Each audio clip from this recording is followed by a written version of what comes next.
Hello and welcome to Grace, Gratitude, and Generosity, video ministry of Robbinsdale Parkway United Church of Christ. I'm Reverend T. Michael Rock, one of the co-pastors of this amazing congregation.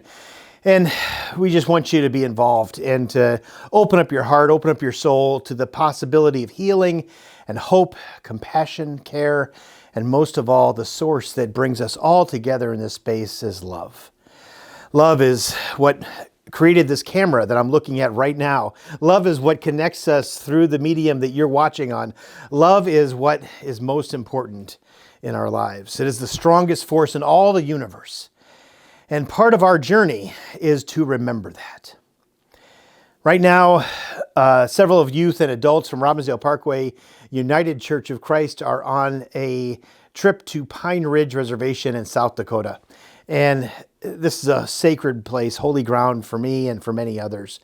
And we're with a group whose sole purpose in their ministry, and they've been doing this for 20 years or more, is to remember who we are. To remember that we are born from the earth, that we are people of the earth, and we are meant to create a way to come back to the earth. To remember ourselves into our communities, into our wholeness, into relationship with each other, and to remember, to literally know that we were all once in our universe, in this mystical world, all souls traveling together in this cosmos. And then we are born, and we are born into certain families, certain cultures, certain races, all kinds of different things we're born into. And that our journey in life is to remember, to actually reconnect, to re-find the other people in our circle of souls. Where those other things, the particular family we were born into, or the particular race or class or structure we were born into, actually doesn't matter as much as our journey to actually come together again, to see each other as deeply related and cared for by the earth and by one another. One of the ways we can think of to remember is to take the word apart a little bit. So members are pieces of our bodies. So sometimes we call it dismembered. If we have we take apart our wrist from our arm, right? The hand is dismembered from its other place.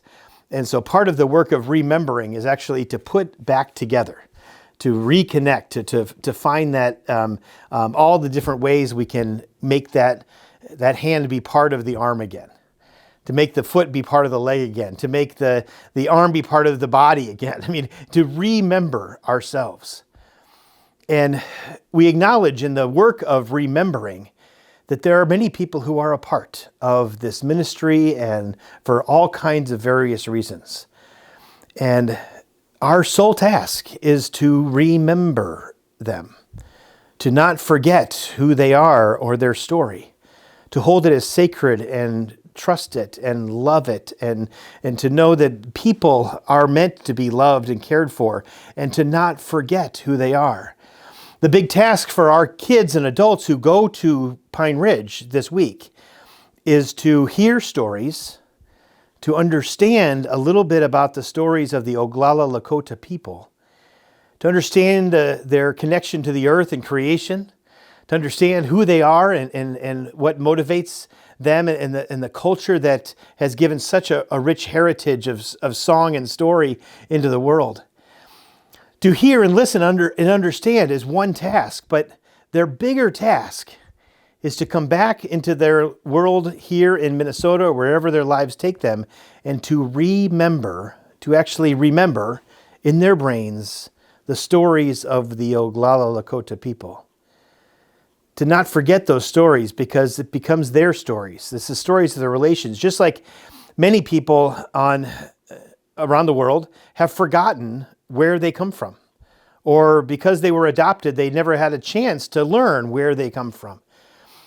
And so the task then is to remember our histories, remember the people that we come in contact with, to remember the precious people who have been in our lives.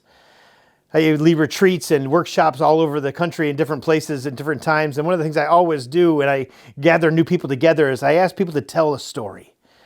Tell the story of your favorite elementary school teacher. Remember who they were, why it felt good to be in their presence. Remember the story of yourself at a certain age, 12 or 13 or 14, and the awkwardness you brought to the world as well as the gifts. And somebody who maybe have recognized the truth of who you were. Let's remember for a moment what that relationship was like and how it gave us life and helped us survive. We remember all the time, but the act of remembering really brings us into wholeness. And so I invite you, as we're off remembering our stories and where we come from, to remember. Remember who you are, your background, like where you came from. Remember the people in your lives. Remember the sacred souls that passed through one way or another and taught you how to love. Remember your wounds, your sacredness, your beauty. And then maybe, just maybe, as you reflect on this video, walk to a mirror. See into that mirror yourself at a younger age and remember yourself and ask forgiveness and bless that younger self.